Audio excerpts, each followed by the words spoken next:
Boa noite a todos. Tentar falar o mais alto possível.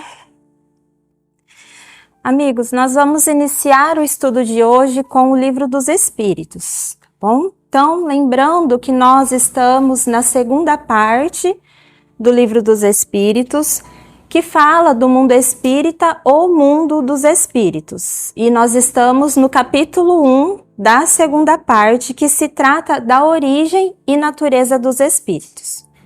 Então, hoje nós vamos conversar um pouquinho sobre a questão 83. Nessa questão, Kardec, ele gostaria de entender melhor o porquê que o espírito não tem um fim, né? Ele acha impossível conceber uma noção de que algo que tem início nunca vai ter fim. Então, Kardec pergunta: os espíritos têm fim? Compreende-se que o princípio de onde eles emanam seja eterno, ou seja, o nosso Criador, Deus, é eterno, nós surgimos dele. Mas o que perguntamos é se suas individualidades têm um termo, têm um fim, e se em dado tempo mais ou menos longo, o elemento de que são formados não se dissemina e volta à massa da qual saiu, como acontece com os corpos materiais. É difícil compreender que uma coisa que teve começo não possa ter fim. Essa é a questão de Kardec, né? Então ele, como um cientista, um investigador, ele estava tendo certa dificuldade de compreender aquilo que os espíritos superiores estavam nos revelando, né? De que o espírito, ele não vai ter um fim. Então ele questiona, né? Como que algo nunca acaba? Como isso funciona? É muito sábia essa pergunta de Kardec. Ele está querendo saber, conhecer, tentar entender se depois que o espírito ele passa por infinitas reencarnações, se depois dele ter conquistado a perfeição enquanto criatura divina, ele não tem uma finalização, um término, ele nunca vai acabar. Então essa é a dúvida de Kardec. E os espíritos respondem: há muitas coisas que não compreendeis, porque a vossa inteligência é limitada. Mas isso não é razão para as repelirdes. A criança não compreende tudo o que seu pai compreende, nem o ignorante tudo o que compreende o sábio. Dissemos que a existência dos espíritos não tem fim, é tudo quanto podemos dizer por enquanto. Então, os espíritos eles foram muito claros na resposta. Nós, enquanto essência, nós temos um início, um princípio e um meio, mas não tem um fim. É difícil a gente tentar, né, na prática, entender isso, que algo nunca vai ter um término. Isso nos mostra que o que parece ser impossível para nós, homens, não é para Deus. A resposta que os espíritos superiores eles trazem nos mostra que nós ainda somos deficientes para entendermos as coisas transcendentais. Os espíritos superiores estão nos mostrando que nós ainda somos muito jovens em relação ao desenvolvimento da nossa inteligência, que nós ainda estamos muito mais próximos do mundo dos instintos do que da razão plena. Mas os espíritos dizem: é tudo que eu posso revelar, posso dizer por enquanto. Ou seja, todo o mistério de tudo aquilo que nós ainda não concebemos, não conseguimos compreender, é temporário. Vai chegar um momento em que tudo e todas as coisas serão mostradas, reveladas, e aí sim fará sentido para nós. Mas, enfim, né, por hora, nesse momento, tudo que eles podem nos dizer é que nós, enquanto essência, não teremos um fim. Então, essa é a pergunta e a resposta 83. Durante o processo de construção da obra dos Espíritos, que é essa obra que nós acabamos de estudar, uma questão, quando Kardec ele vai tratar das leis divinas, que está na terceira parte, atualmente nós estamos na segunda parte. Então, lá na terceira parte, que nós iremos estudar, quando Kardec ele começa a tratar das leis divinas, ele elabora a seguinte pergunta para os espíritos: que se deve entender por lei natural? E os espíritos nos respondem que lei natural é a lei de Deus. Então, há uma lei divina, uma lei que vem de Deus. E Kardec sabia que, como se trata de lei, assim como se trata das leis da física, da astronomia, da química, seria muito importante que nós tivéssemos um livro, né? Algo em que nós pudéssemos consultar, que nos auxiliasse a compreender melhor essas leis divinas. Porque quando nós temos um livro didático sobre determinado assunto, facilita muito a nossa compreensão, o nosso entendimento. Então, Kardec vai indagar aos espíritos se existe um livro que contém todas as leis divinas e que nós podemos consultá-lo. Então, na questão 621, Kardec pergunta: onde? Onde está escrito a lei de Deus? E os espíritos respondem: na consciência. Então, a lei de Deus, a lei divina, ela não está em um livro, em um material externo em que a gente pode pegá-lo, folheá-lo, estudá-lo e compreendê-lo.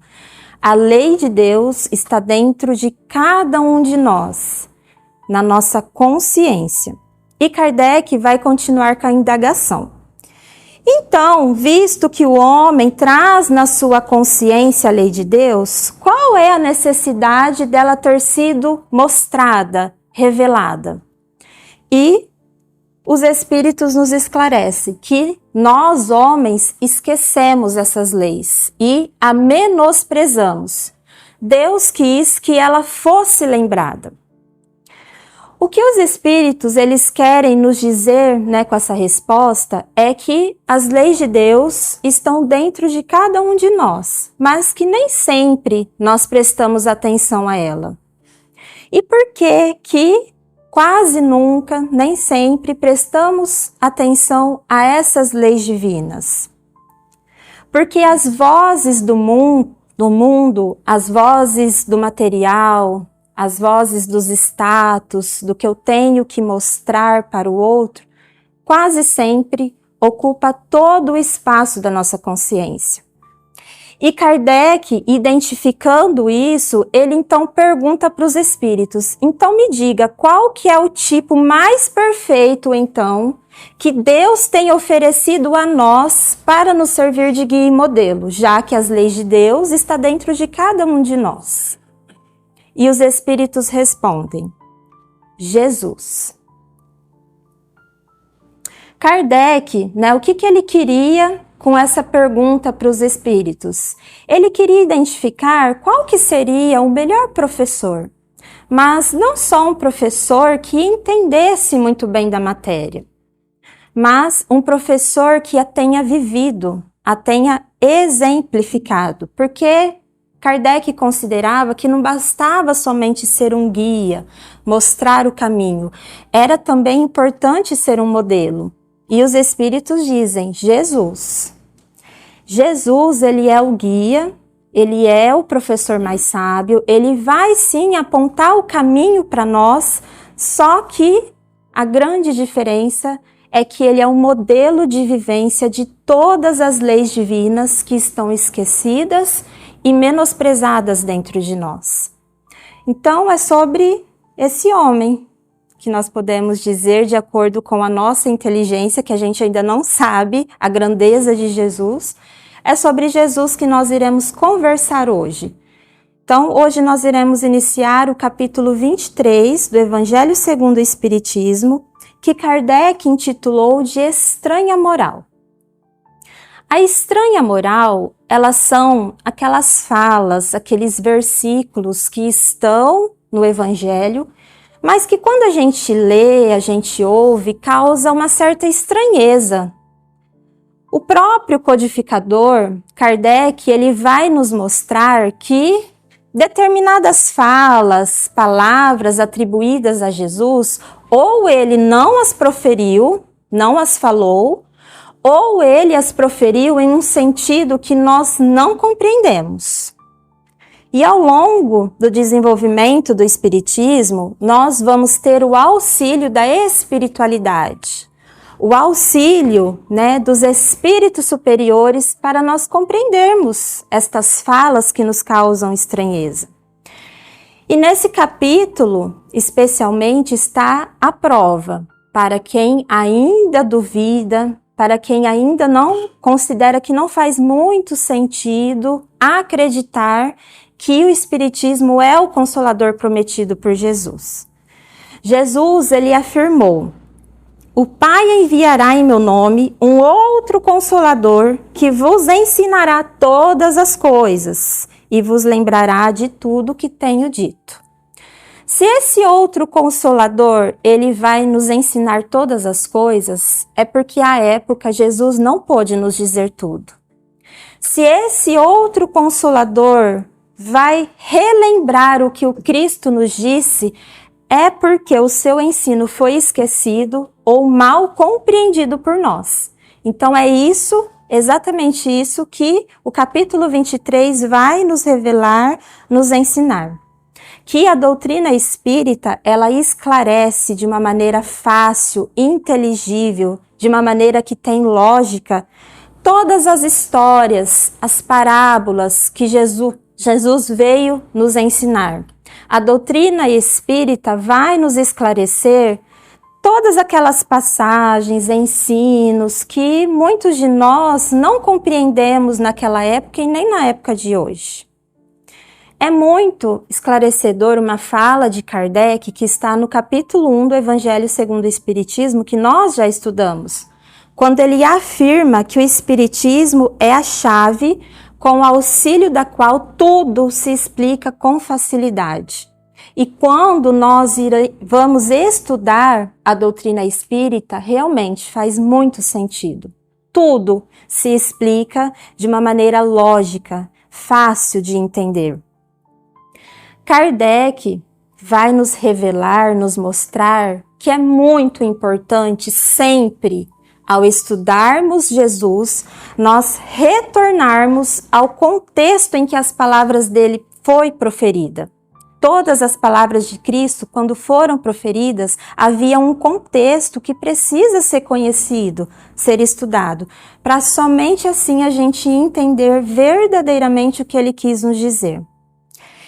Então, é importante a gente lembrar aqui nesse capítulo que todos os evangelhos, tudo que nós temos referente a Jesus e aos seus ensinos, foi escrito alguns anos após a sua desencarnação, Tudo que nós temos sobre Jesus e os seus ensinamentos foram escritos por terceiros. Jesus não deixou nada escrito. Então, foi escrito por pessoas, pelos seus discípulos e por outros indivíduos que se sentiram profundamente tocados com a boa nova do Cristo. Então, um deles, por exemplo, é o evangelista Lucas. Lucas não teve nenhum contato com Jesus, mas ele se sentiu tocado com essa boa nova. E aí ele foi buscar, fazer entrevistas com os discípulos. Ele entrevistou pessoas que conviveram com Jesus, inclusive a sua mãe. Lucas entrevista Maria de Nazaré. Ele colhe, então, informações, fatos relacionados a Jesus e aí escreve o seu evangelho. Então, esse é um ponto muito importante que a gente tem que considerar, que abre campo para diversas interpretações de Jesus. Tudo que tem escrito sobre ele foi escrito por outros indivíduos, outras pessoas. Esse é um ponto. O outro ponto, também extremamente importante, é nós compreendermos que algumas palavras que estão nas Escrituras, nos Evangelhos, e que foram traduzidas para as outras línguas, elas foram mudando de sentido, de significado ao longo da história, né? Nesse sentido, a época de Jesus, por exemplo, as cópias dos textos, né? As cópias, elas eram realizadas por pessoas que tinham habilidades em escrever. A escrita era uma profissão na época de Jesus, então não era todos que tinham esta capacidade. Então, não se tinha máquinas de xerox, computadores, copia e cola, né, naquela época. Então, eram pessoas que escreviam linha por linha as cópias dos textos. Dessa forma, é muito provável, provavelmente, ocorreram erros ortográficos, acréscimo de uma palavra, retirada de um termo, mudança de pontuação, que com certeza muda completamente o sentido de uma frase, de uma fala. Então, vocês imaginem tudo isso acontecendo ao longo de muitos anos. As cópias, elas ocorreram por muitos e muitos anos. Aí junta esse problema das cópias com o problema das traduções para outras línguas. Nós sabemos que cada país tem a sua cultura, os seus costumes, tem as suas palavras nativas. Então, uma palavra em determinado país, em determinada época, ela vai ter um sentido oposto para outro país e para outra determinada época. Então, é isso que Kardec vai nos mostrar no capítulo 23. Esse problema, né, das traduções, das cópias, das más interpretações de algumas falas atribuídas a Jesus, que quando a gente ouve, a gente acha estranho vir de Jesus, contrária aos seus ensinamentos. Por isso que Kardec, ele traz o título Estranha Moral. Ele separa, então, algumas passagens, algumas falas, pronunciamentos atribuídos a Jesus, que parece contrária às suas ações, às suas vivências. Então, por exemplo, este capítulo vai nos esclarecer o que Jesus quis dizer por odiar pai e mãe, abandonar pai e mãe, deixar aos mortos o cuidado de enterrar seus mortos, não vim trazer a paz, mas a espada, a divisão. Então, estes são os itens que nós vamos estudar a partir de hoje. Então, só por esses títulos, né, por essas falas, isso já soa muito estranho. Imagina a gente pensar uma fala dessa vinda de Jesus. Então, o capítulo ele vai iniciar com duas passagens evangélicas. A de Lucas e de Mateus. De Lucas está no capítulo 14, versículos 25 a 27 e 33. E diz assim: Uma grande multidão marchava com Jesus. Voltando-se para o povo, ele disse: Se alguém vem a mim e não odeia a seu pai e a sua mãe, a sua mulher e a seus filhos, a seus irmãos e irmãs, mesmo a sua própria vida, não pode ser meu discípulo. Aquele dentre vós que não renunciar a tudo que tem, não pode ser meu discípulo. E a outra passagem que está em Mateus, capítulo 10, versículo 37. Aquele que ama seu pai ou a sua mãe mais que a mim, não é digno de mim. Aquele que ama seu filho ou a sua filha mais do que a mim, não é digno de mim. Então, o primeiro questionamento que surge, né, é como que Jesus, que vem nos falar de piedade filial, de igualdade, de amor, de perdão, como esse mesmo Jesus falaria aquele que odeia o seu pai e a sua mãe, não pode amar mais os seus familiares do que a mim. Então, estas falas, né, que estão no Novo Testamento, ela parecem contrárias às suas leis de justiça, de amor, de caridade. Aí entra o nosso Consolador. O que a doutrina espírita vai nos esclarecer, nos revelar? Então vai trazer dois importantes problemas.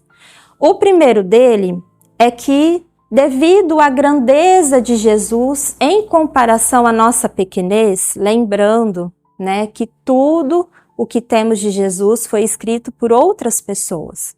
Então, diante da sua grandeza em relação a nós, certamente o fundo do seu pensamento, a profundidade dos seus ensinamentos foi muito pouco ou quase nada entendido por nós, compreendido por nós, inclusive pelos seus discípulos. E o outro grande problema que a doutrina espírita nos esclarece, que é o que nós já falamos no início, é o problema das cópias, das transcrições. Então, nós temos que considerar que, por exemplo, vamos pegar na nossa prática, né? Se Mateus, ele foi o primeiro... Eu parei aqui porque travou de novo o Kindle. Ai, gente, sempre quando eu tô falando trava. Mateus, ele foi o primeiro evangelista, né, que escreveu o seu evangelho. Então, imagine lá o primeiro manuscrito, tudo que nós temos sobre Jesus está lá no primeiro manuscrito. Uma pessoa que vai fazer a cópia, ela vai copiar linha por linha o que está naquele manuscrito. Provavelmente, é muito comum ocorrer erros ortográficos, ele pular uma linha, uma pontuação. Então, trazendo para a nossa prática, se nós pegarmos um texto pequeno, e nós copiarmos 50 vezes, você pode comparar o primeiro com aquele último que você escreveu, que certamente vai haver alguma alteração no texto. Então, isso é muito comum de acontecer.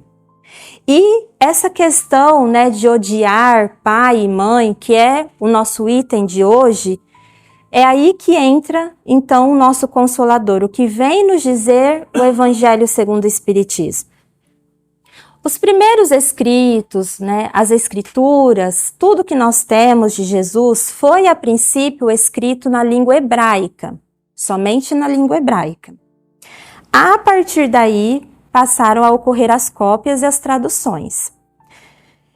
Nesse momento, muitas palavras, elas foram trocadas por outras. Por quê? A língua hebraica, ela não era uma língua rica, né? Ela continha certas palavras que tinham várias significações, né? Então, por exemplo, na língua portuguesa nós também temos. Um exemplo é a manga. Dependendo do contexto da frase, é a manga fruta, é a manga da minha blusa. Então, muda completamente o seu sentido.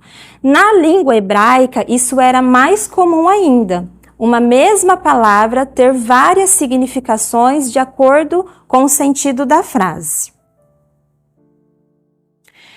Um exemplo também que traz muito equívoco durante a história é a Virgem Maria.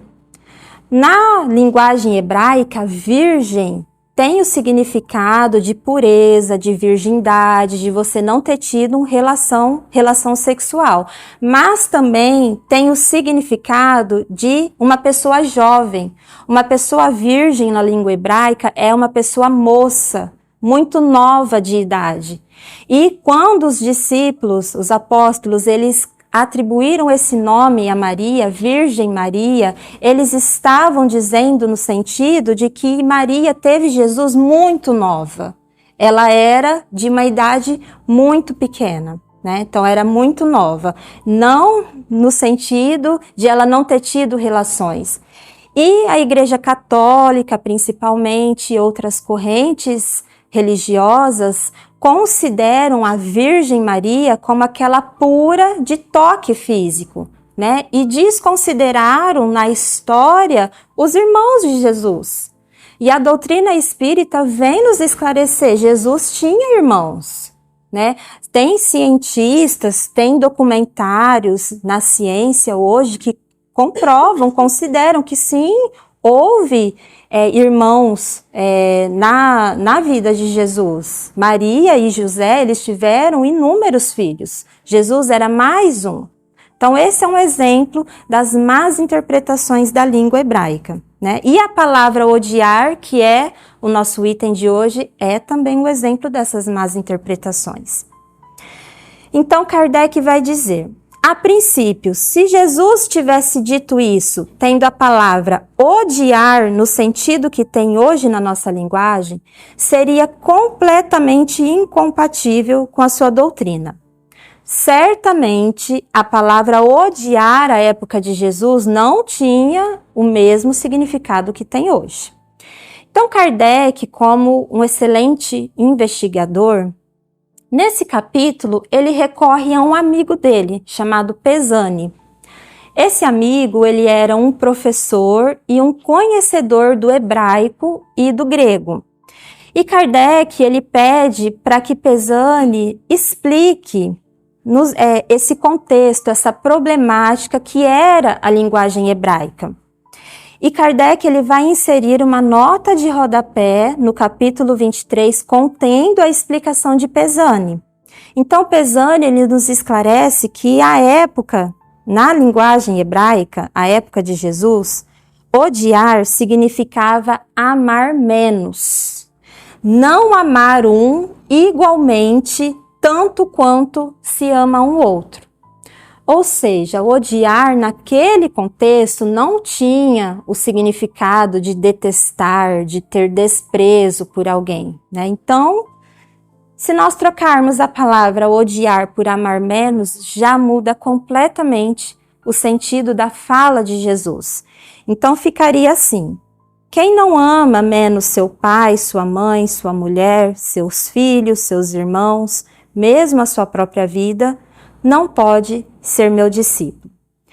Então, isso nos mostra, amigos, que nós necessitamos sempre retornarmos ao sentido original da palavra que foi proferida por Jesus, para nós entendermos o que ele verdadeiramente quis nos dizer.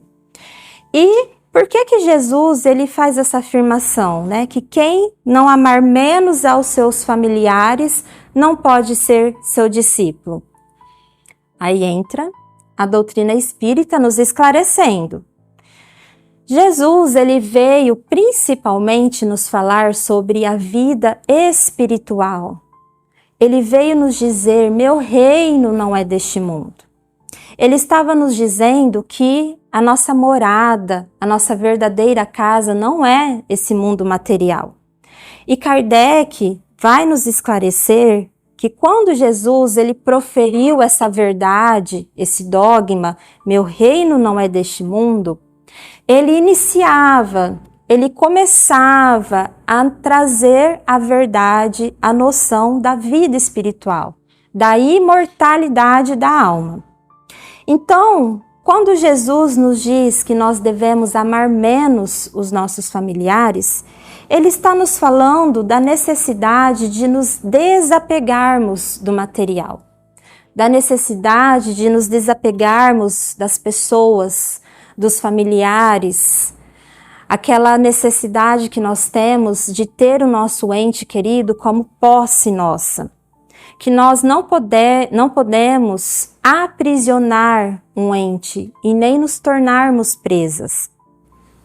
Jesus, ele estava nos falando da importância da libertação desse sentimento, que ele via, né, àquela época e até hoje, o quanto nós nos tornávamos presas e aprisionamos sempre, durante toda a história, os nossos familiares. Então, ele mostrava a importância da libertação do apego, da libertação da posse, de não enxergarmos os nossos entes queridos como uma propriedade nossa, como uma extensão nossa. Porque muitos de nós, né, temos uma grande necessidade que os nossos familiares se tornam dependentes de nós. E nós envolvemos esses familiares, né, em uma conduta, em uma condição que verdadeiramente ele se torna dependente de mim. E qual que é o grande prejuízo que isso nos causa? O sofrimento imenso que a desencarnação dele nos proporciona. Então, a doutrina espírita vai nos mostrar que o sofrimento com a morte, com a desencarnação de um ente querido, nos mostra o quanto nós tínhamos ele como uma posse, uma propriedade minha. Jesus nos mostra que não tem como nós continuarmos apegados a esses entes queridos e ser um discípulo dele. Não tem como seguir ele desenvolvendo esses sentimentos. Porque seguir Jesus significa transformar-se, desprender-se. Seguir Jesus significa nós cultivarmos os sentimentos nobres.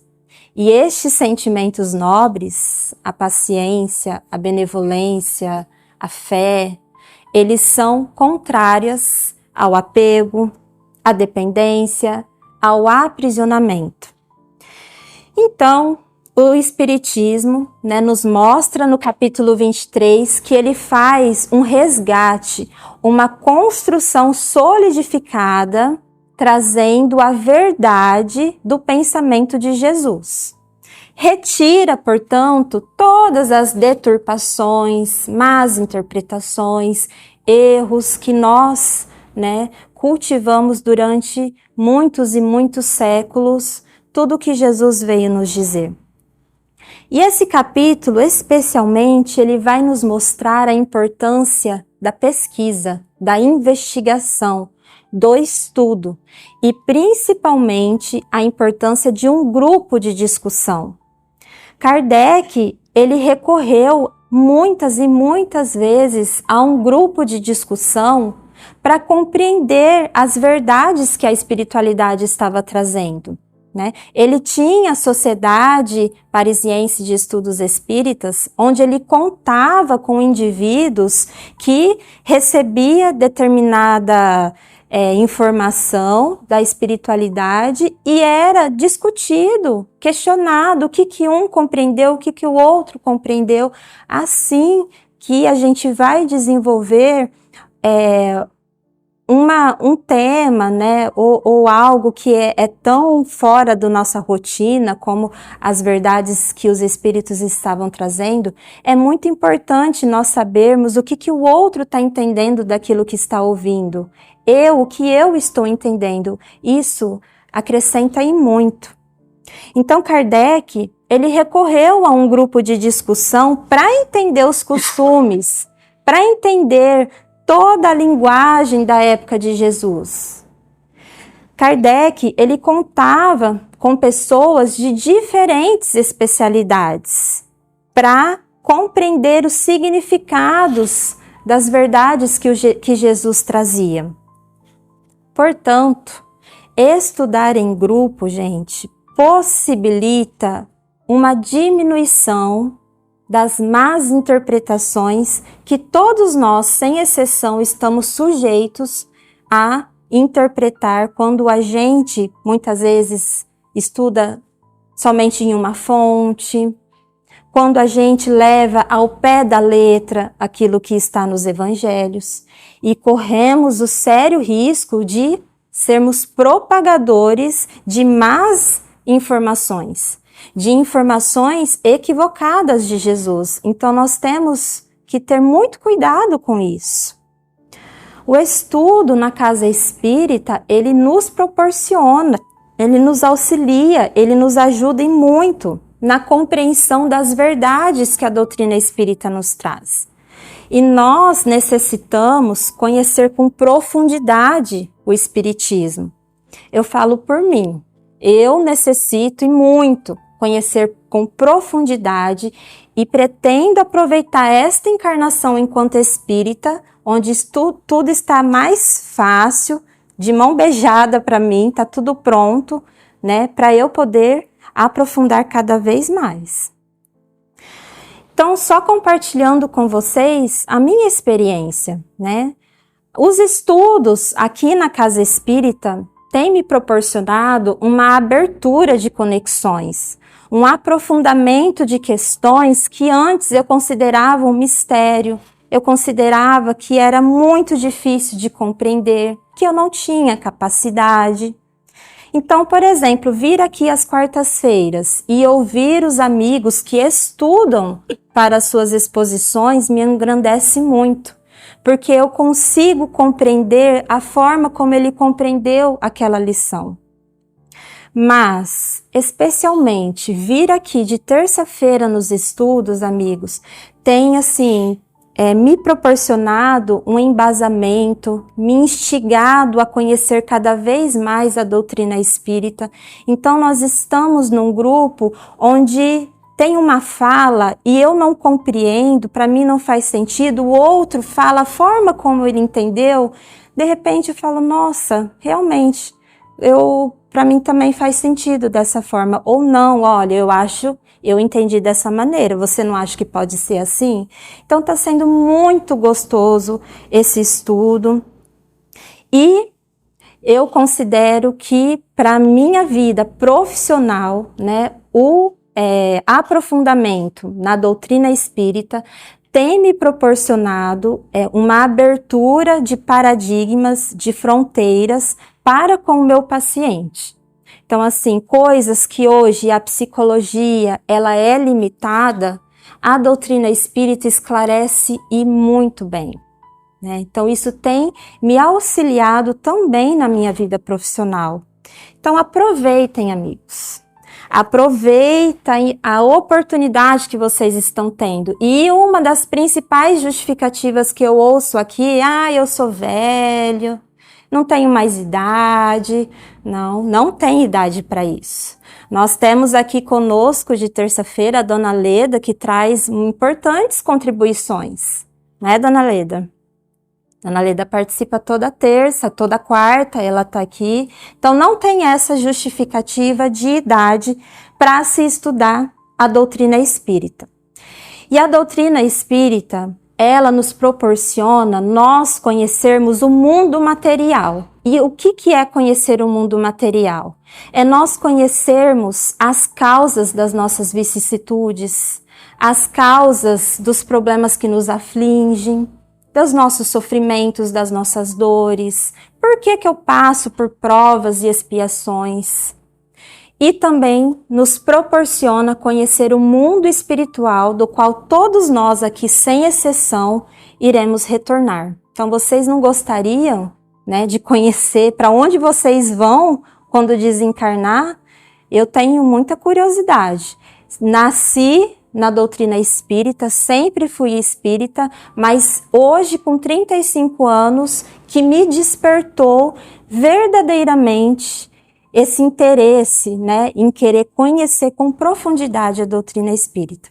E para a gente finalizar, eu só gostaria de finalizar com a fala do Espírito de Verdade, quando ele nos afirma: Espíritas, amai-vos, este é o primeiro ensinamento, e instruí-vos, este o segundo. Todas as verdades encontram-se no cristianismo. Os erros que nele se arraigaram são de origem humana. Obrigada, gente.